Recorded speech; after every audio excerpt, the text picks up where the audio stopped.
Adesso gentilmente più l'unione di voler completare diciamo, il quadro con il tema musicale del Requiem, così concludiamo la nostra serata. In effetti è con parsimonia che il film ricorre alla musica di Mozart, al Requiem.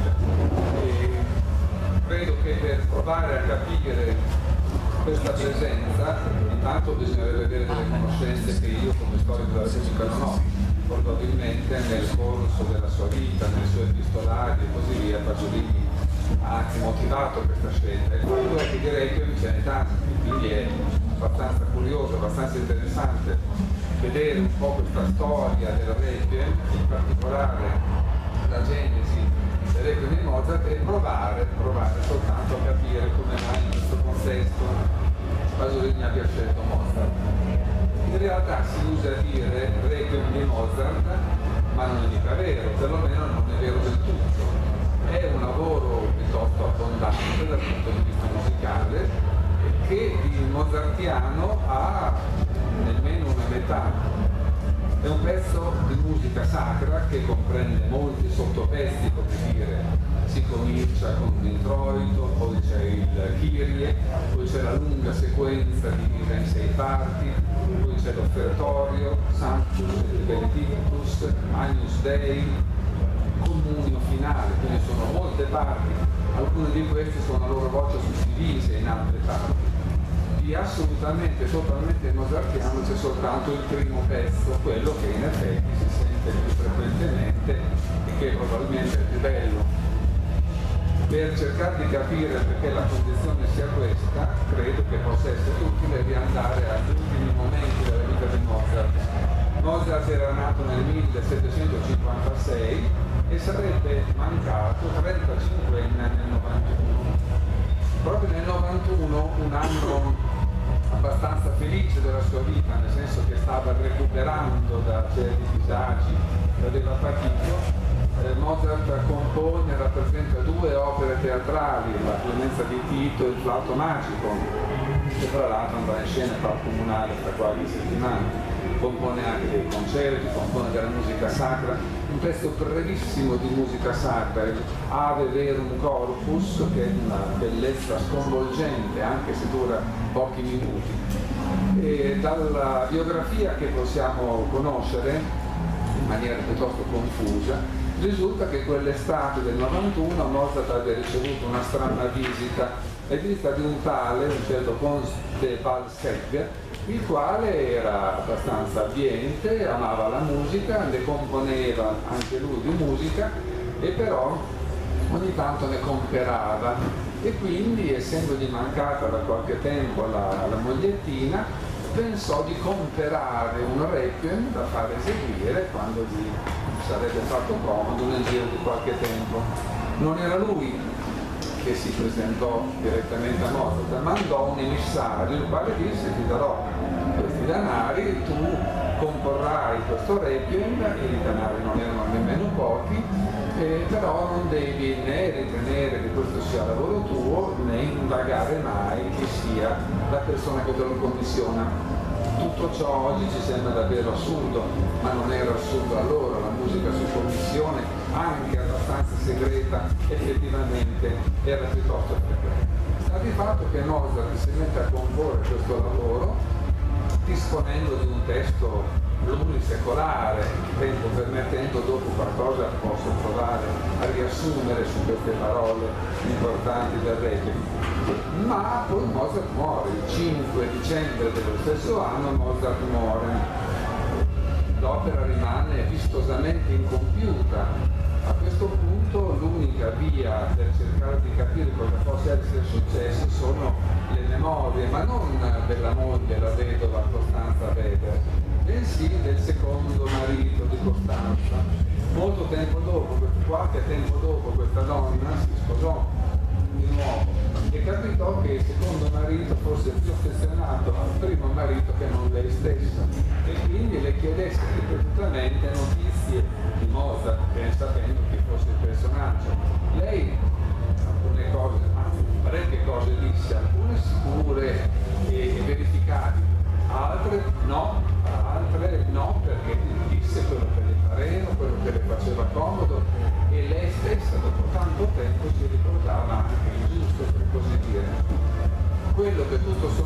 sappiamo dalle memorie che vi sto citando è che Mozart morì mentre ancora componeva questo lavoro.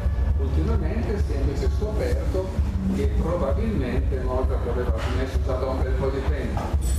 Se avesse voluto comporre l'opera, del tutto ce l'avrebbe fatta.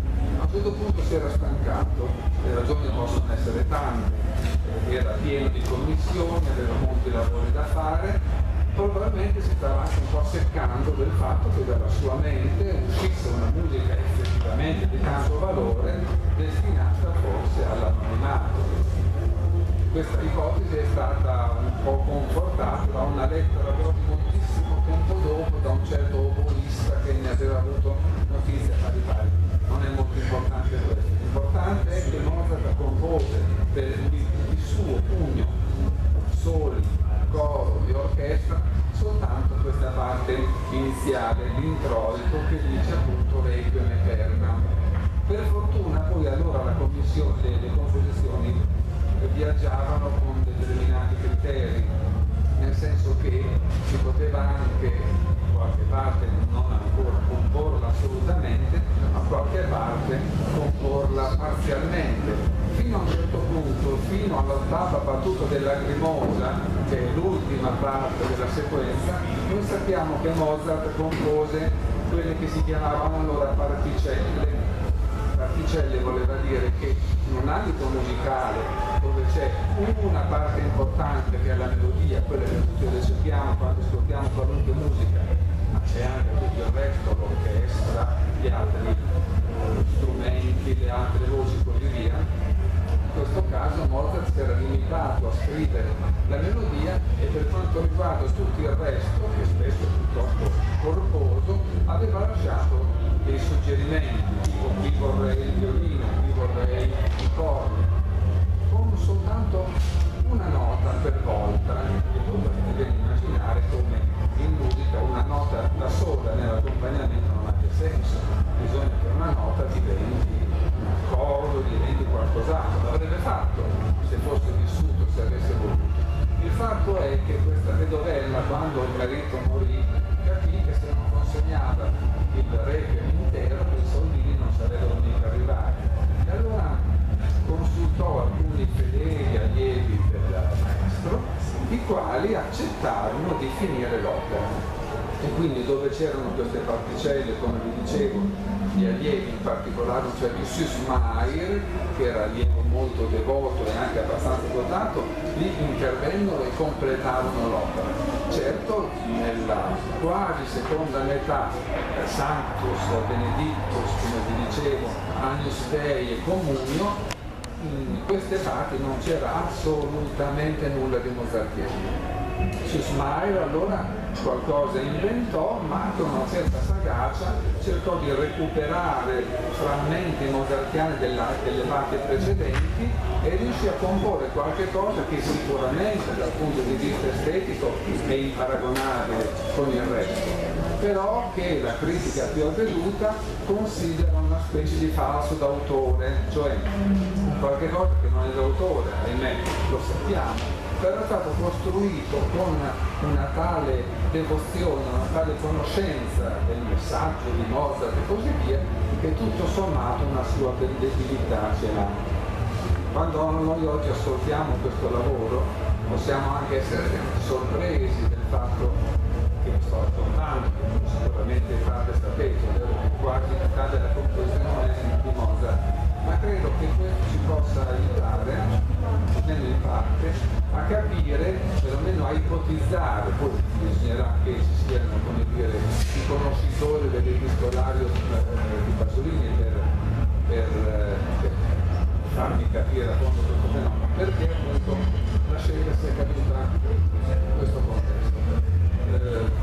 Uno dei più grandi compositori del Novecento italiano era Luciano Berio. Luciano Berio ha composto una musica che si chiama Requies, quindi non il Requiem accusativo in latino, ma un Requies nominativo.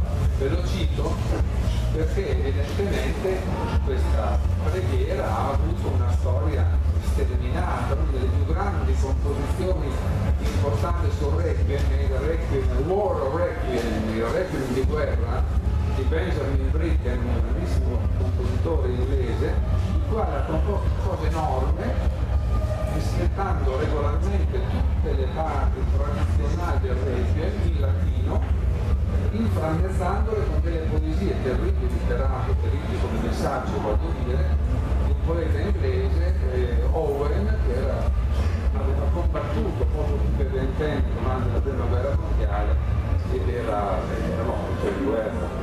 Voglio dire che si può prendere un requiem medievale rinascimentale che dura un quarto d'ora, si può prendere il War Requiem di Britten che non finisce mai.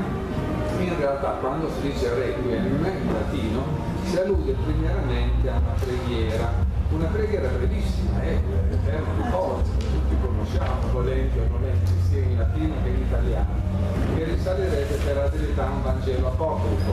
Quando ci si accorse che il Vangelo era apocrifo, però la preghiera era talmente entrata nell'uso che la si conservò. Però come preghiera a sé è un conto. Di fatto esisteva, è sempre esistita, come sapete c'è ancora ovviamente la messa cristiana, la quale era fatta e è ancora fatta di parti diverse, nel senso che ce ne sono alcune che sono assolutamente ineliminabili come testo, che si dica Kyrie eleison o Signore pietà, come usa adesso il Concilio Vaticano II, non cambia nulla. Kyrie questo è. Quindi la messa ha delle parti fisse, che devono esserci tutte le messe, ma queste parti si alternano a parti invece che caratterizzano le singole messe. La messa da Requiem, che si chiama anche messa pro defunctis, messa di Requiem, messa da Requiem e così via, deve cominciare con queste parole Requiem aeternam.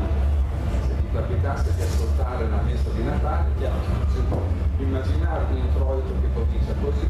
L'introito, il primo pezzo della messa di Natale dice Pure natus est, la messa di Pasqua dirà et resurrexi e così via.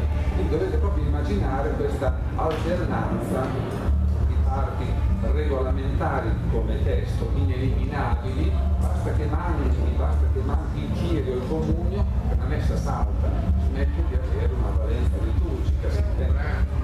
Puoi già sentire qualcosa? Sì. Allora vediamo. Ma siamo chiusi, io non so niente. Si era detto che si poteva ascoltare.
Precintandomi a raccontare brevemente questa storia del Requiem in genere per arrivare poi a qualche ipotesi, come vi dicevo, ho poi scordato di dire forse che avendo gli allievi finito la messa, la Requiem di Mozart, poi quando il committente è arrivato, la vedovella sconsolata ha dato tutto dicendo ha falsificato la firma, ha falsificato la data, ne ha fatto tutti i colori pur di avere quei soldi.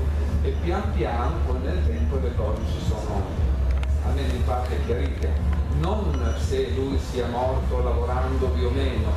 Quando si legge la vita di Bach quando morì stava componendo l'arte della fuga dove ne 24 pezzi, è morto sul 24esimo, che ci manca, su questo non c'è dubbio.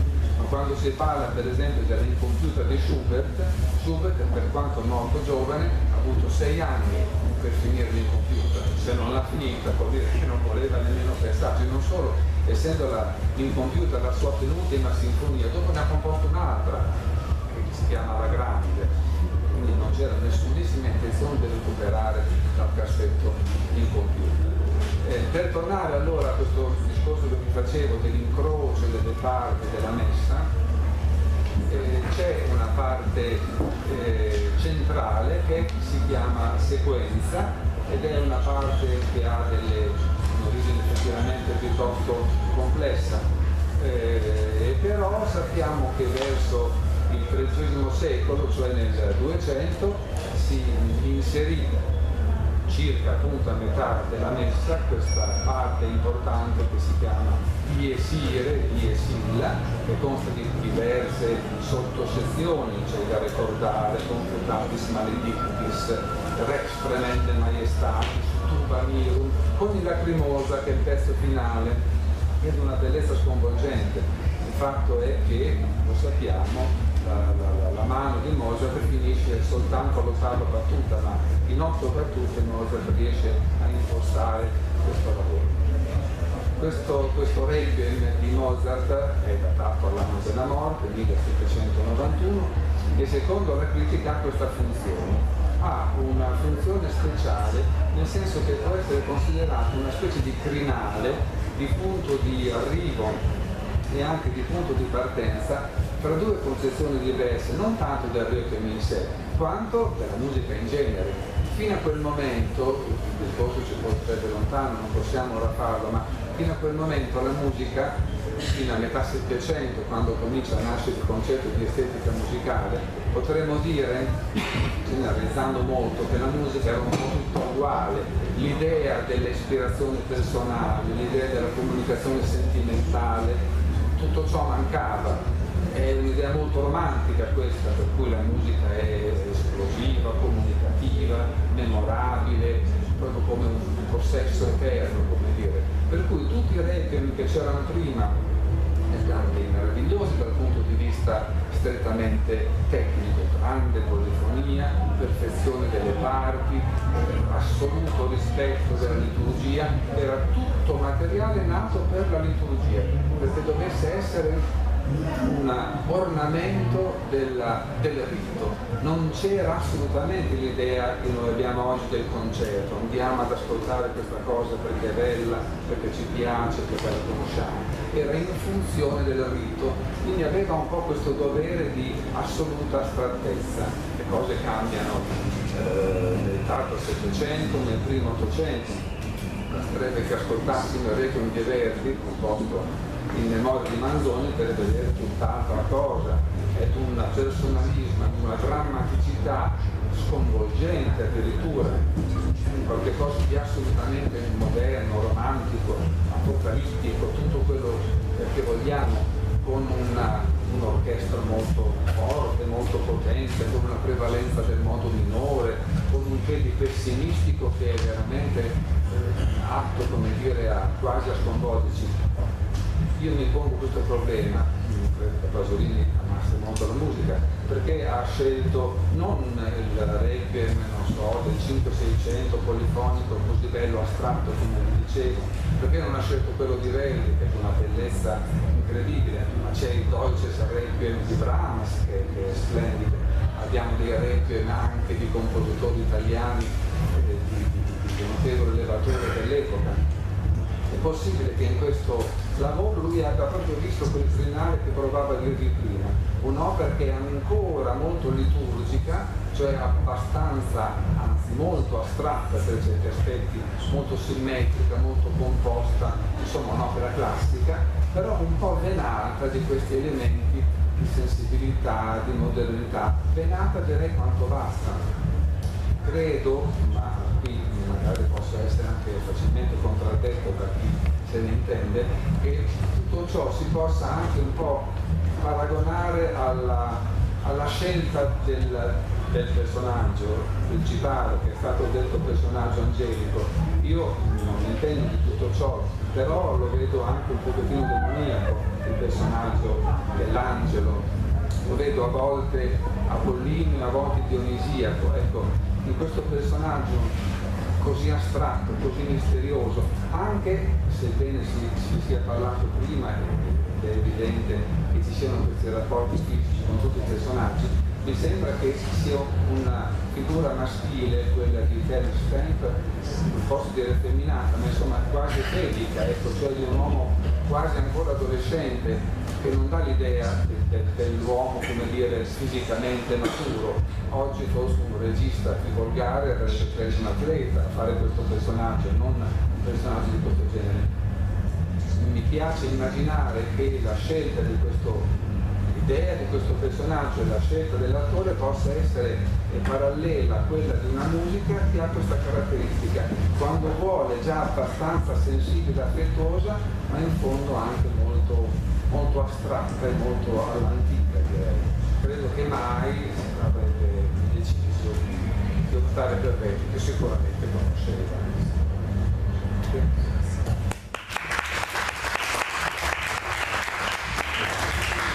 Ringraziamo il maestro Signore che ci comunica una cosa che sono ignorante come me fa piacere apprendere, questo carattere apocrifo del requiem mozartiano, completato dagli allievi, che costruisce anche una notizia, qualcosa di significativo che ci offre la serata completamente dei contributi che ci hanno portato insieme al maestro Davide Ferrari, il dottor Roberto Chiesi e il professor Gualtiero De Sati. Non credo che ci sia molto tempo se non per aggiungere una piccola considerazione, che è la seguente. Crema, Pasolini, Bologna, 40 anni, prossimo 2 novembre, il programma della Cineteca, e probabilmente anche sulla base dell'impegno che è stato ricordato del Ministero dei Beni e delle Attività Culturali, un rilievo che potrà avere per il Paese il fare memoria dell'opera pasoliniana. Ecco, una cosa sulla quale proporrei di congedarci è questa, insomma, sembra di rivolgere il pensiero all'indietro, in realtà meriterebbe di essere rivolto in avanti, cioè in presenza di una figura che è molto nuova, una figura da scoprire e che ci impegna. Prima c'è un passaggio che non mi è dispiaciuto, sono stati tutti contributi di grande spessore, di grande qualità. Non mi è dispiaciuto quel cenno che ha fatto il dottor Chiesi quando ha detto c'è qualcosa comunque di sfidante, no? Ecco, c'è qualcosa di sfidante in Pasolini e c'è qualcosa che ci richiama a un impegno a comprenderne il valore, facendo i conti anche con aspetti problematici del suo messaggio. E con questo impegno, secondo me, possiamo congedarci sapendo che potremo ulteriormente tornarci. Mi auguro che la Casa dei Pensieri, in vista della festa che si tiene ad agosto e che Davide insieme ai collaboratori per la Casa dei Pensieri cercheranno di ordinare in un programma, possa adeguatamente tenere conto anche con uno spirito di anticipazione di ciò che poi interverrà sulla base dell'impegno della Cineteca e del Ministero. Grazie di questa serata, è stato davvero un momento, secondo me, degno di essere vissuto insieme.